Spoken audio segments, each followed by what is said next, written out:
All right, so you wanted to know how Marvel became, well, Marvel. And we got that article you sent ready to go. But get this, we're not starting with Iron Man or the Avengers.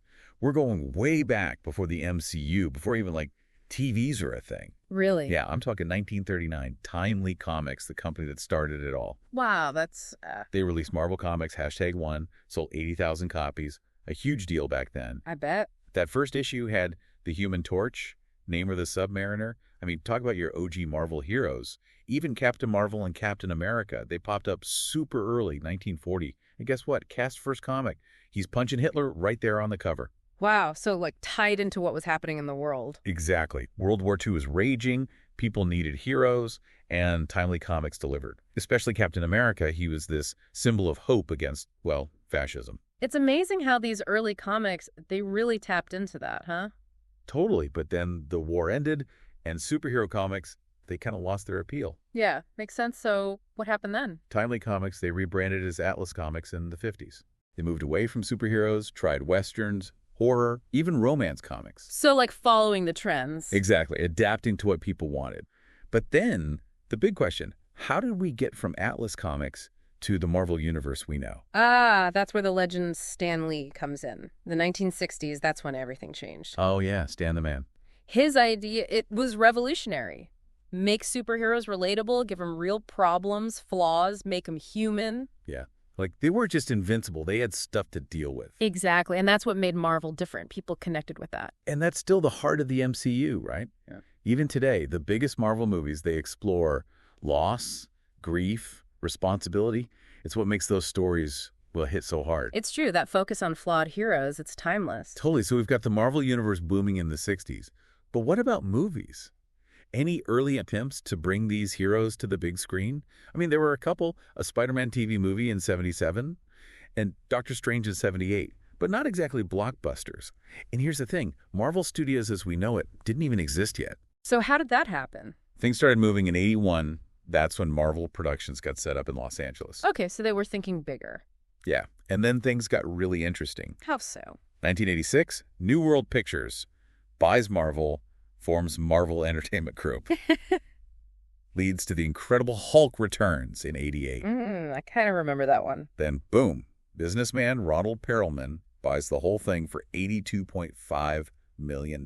Wow, that's a lot of comics. This guy, he had huge plans. Wanted to turn Marvel into a mini Disney. Really? Yeah, with action heroes leading the charge. Kind of ironic considering what happened later with, well, Disney actually buying Marvel. That is pretty wild. Perelman, he was all about expanding the brand, merchandise, licensing, you know it. And one of his biggest moves was a deal with Toy Biz in 93. Toy Biz, huh? Yeah, they were going to make a ton of action figures, capitalize on that whole craze. Makes sense. Toys and comics go hand in hand. Exactly. Seemed like a guaranteed win, but, well, things didn't go as planned. What happened? Toy sales weren't what they hoped for. And by the mid-90s, Marvel was in trouble.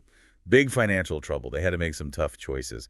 And this is where it gets, well, kind of sad for a lot of fans. What do you mean? They started selling off the film rights to some of their biggest characters. No way, really. Spider-Man went to Sony, X-Men, and Fantastic Four went to Fox. So that's why we didn't see them all together on screen for so long. Exactly. Can you imagine how different the MCU would be?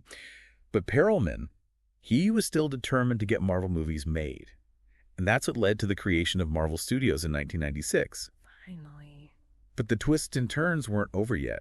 Just a year later, Fox acquired Marvel Studios. Wow, back and forth. Stan Lee became chairman, and they started planning movies like X-Men, Daredevil, Fantastic Four. Names we all know now. Right. But did any of these early Marvel Studios films actually, take off? Well, their first big one, Blade, in 1998, it actually did pretty well. Pulled in over $131 million worldwide. So a glimmer of hope. Yeah, a sign that Marvel movies could find an audience. Blade was a hit. But it wasn't until a few years later that things really started to change. 2004, big shakeup. David Maisel comes in as chief operating officer.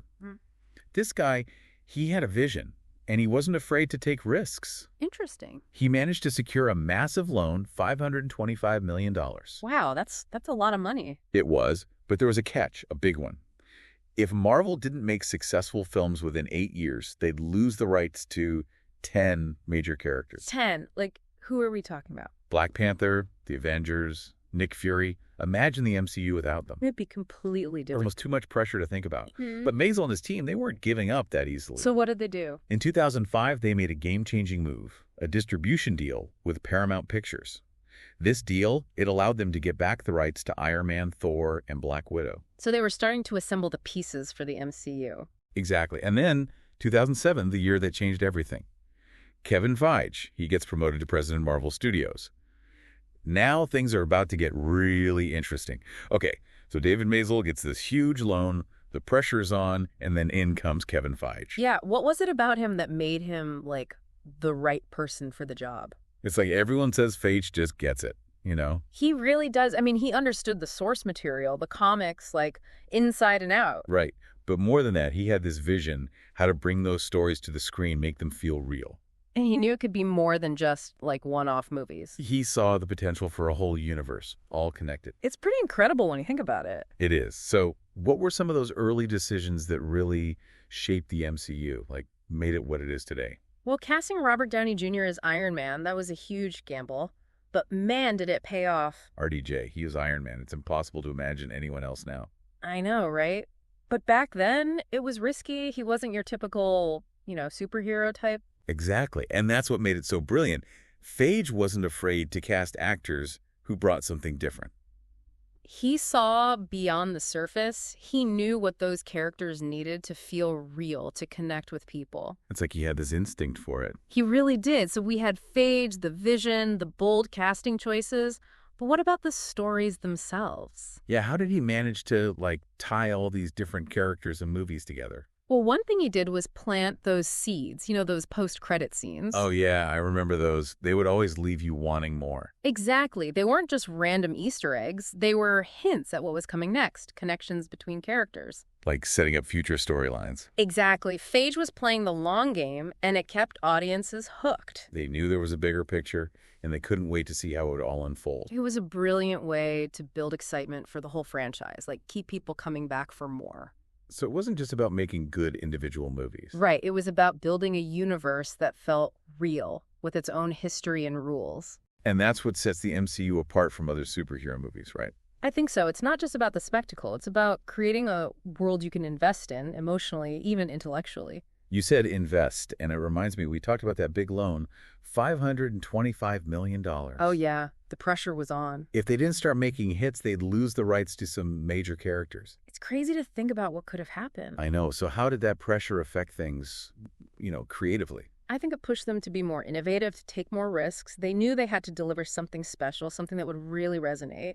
So, in a way, those setbacks, selling off rights, the financial pressure, it actually helped them. In a lot of ways, yeah, it forced them to focus on characters they might not have otherwise, like Iron Man, and they had to come up with a unique way of telling stories, something different from everyone else. Like a classic hero origin story, Yeah. facing adversity and coming out stronger. It is. Marvel Studios had to overcome all these obstacles to become what it is. It's a good analogy. So let's talk about the shared universe itself. Okay. Was that always the plan, or did it, just happen organically? Well, the idea of a shared universe wasn't totally new. Right. But Feige's vision, it was bigger, more ambitious. Definitely. He wanted to create this massive, interconnected narrative that would span across multiple films and characters. But that's a huge gamble. Well, yeah? absolutely. What if those first few movies hadn't worked? It could all fall apart.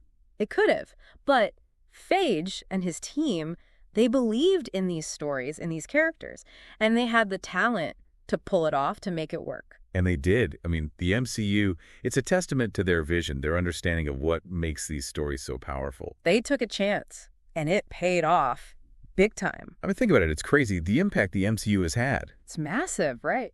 These are characters wearing spandex, fighting aliens, Yeah. and robots, and somehow Marvel made it, relatable. It's all about the story, good storytelling. They took these fantastical elements and grounded them in real emotions.